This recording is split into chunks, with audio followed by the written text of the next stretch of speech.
your CIGTV News Update, I'm Donna Bush. On Tuesday morning, dozens of industry professionals attended the first of 4 days of training on intellectual property rights enforcement. Cayman is the host country this year for the Caribbean and Central American region, while the sessions are being facilitated by the United States government.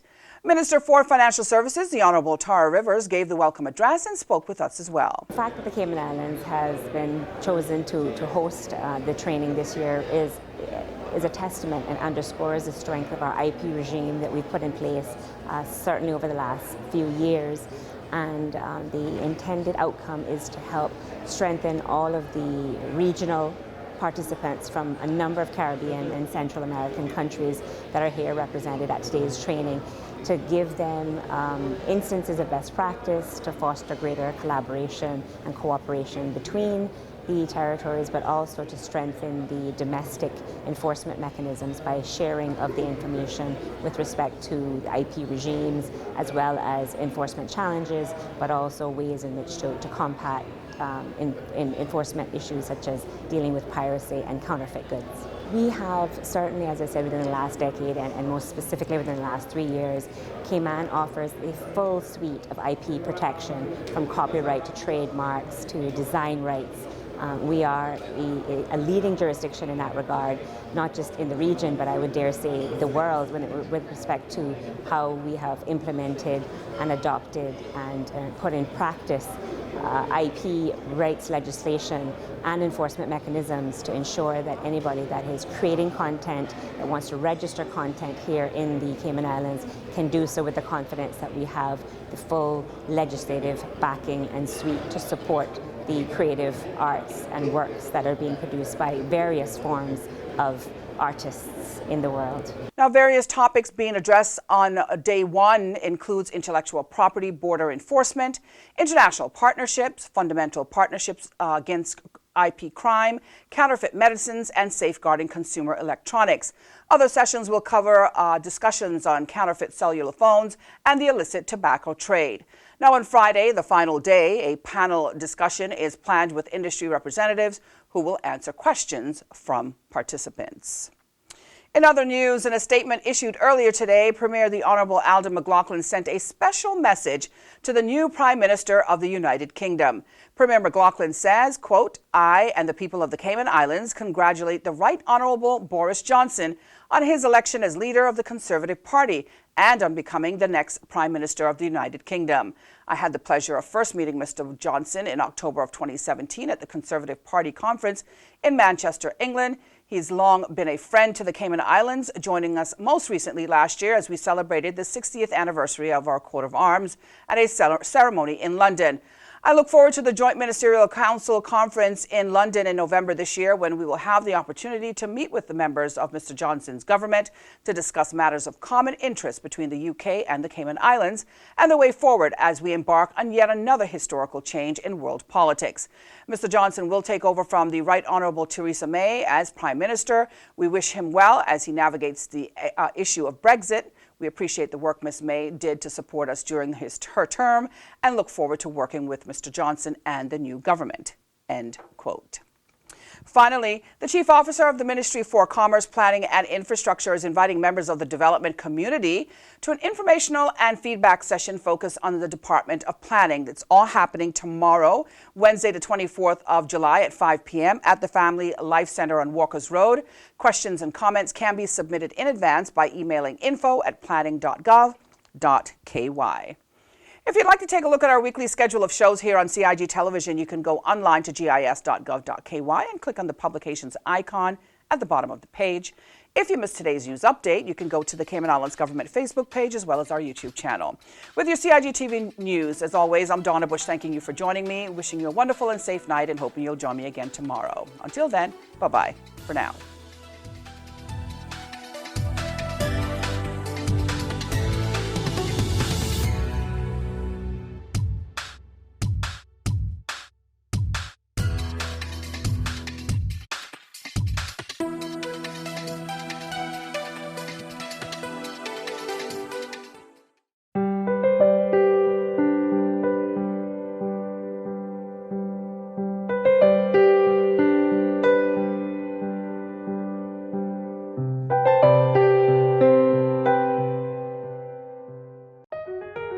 Did you know that planning permission is required for a shed?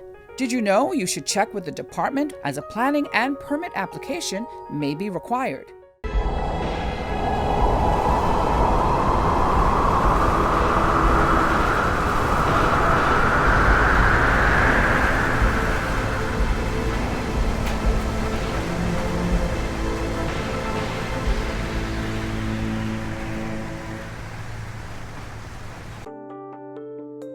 Did you know planning permission is required to clear land by mechanical means?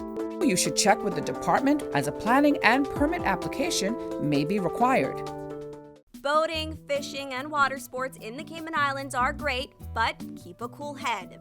Here are 7 tips for fun and safe sea outings. Number 1. Use a checklist to plan your outing.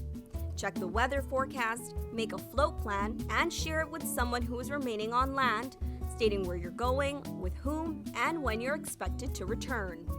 Visit your nearest marine supply store to get your safety gear. This includes signaling mirrors, whistles, and a flare kit.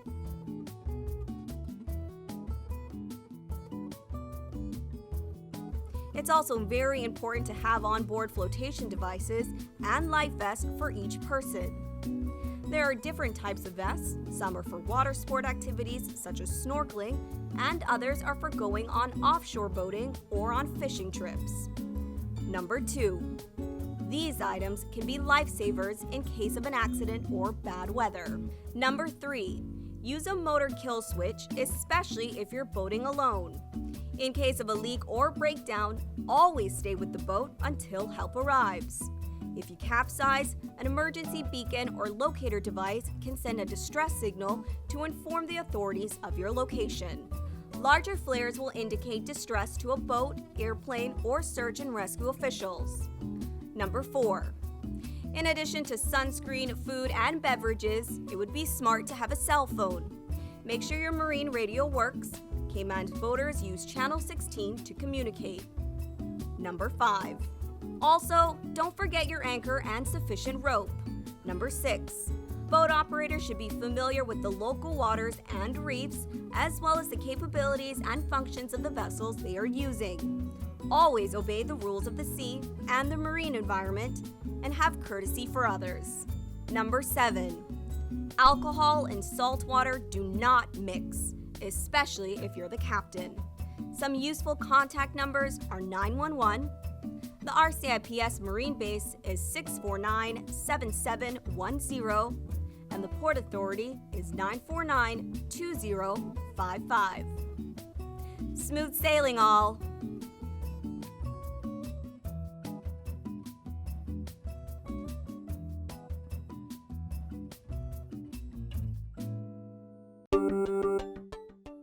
Did you know that planning permission is required for an addition, alteration, or any material change to your house? The 10% rule no longer exists. Did you know you should check with the department as a planning and permit application may be required?